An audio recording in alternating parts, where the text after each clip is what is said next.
මේ ගහගන්නේ. හරි ෆෝන් එක තියන්කොද? බලුවට ගන්න. මාත් එහෙම බලුවට කරගන්න එපා. බයිකේ අවස්ථාව හේතුවල මේ ෆොටෝ ගහගෙන ගිහිල්ලා රැටක දැට්ටෙන්නේ.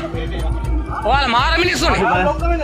දැන් පන්න බෙක්කන වඩල්ල ගන්න තිබ්බනේ වත්තේ බයිකේ ෆොටෝ ගන්නේ. දැන් මොකක්ද බලන්න කියන්නේ මාත් ඔයාලා මාරයිනේ මේ බයිකේ පාර රවත්තලා අපිට යන්න බෑනේ ඒක. බයිකේ ෆොටෝ ගහන් යන්න එපා. හරිද? පන්න බෙක ගන්න. ෆෝන් එක ඔයන් ෆෝන් එක. කවුරුට ෆොටෝ ගහන් ඉල්ලද? මෙයා ෆොටෝ ගහලා බයිකේ. මේ දැන් ගෙදරට ඇවිල්ලා? ඔව් ගෙදරට ඇවිල්ලා. ඒක මාරයිනේ මාත් එහෙම කොහමද නීතියක් තියෙන්නේ?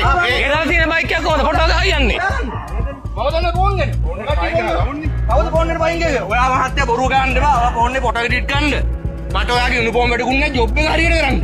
දැන් මේ දැන් උත්තර රැවිල ෆොටෝ ගෙවුවද? ඔය දැන් මෙතන ලොම්මල් බැටි ෆොටෝ ගන්න. නෑ එහෙම මාර නීති යන්නේ මහත්තයා. එහෙම කොහෙද තියෙන්නේ මේ ගෙදර ඇවිල්ලා නවත්තෝ බයික් වල ෆොටෝ ගහයි යන්න. නීති හරියට කරපන්. අතින් අත ගන්න. හරි ID දෙන්න. ID දෙන්න. හරි. තමයි ආමි පාට් දාගෙන එන්න බා අපිට. ඒ ආමියගේ දා ගන්න. ID දෙන්න.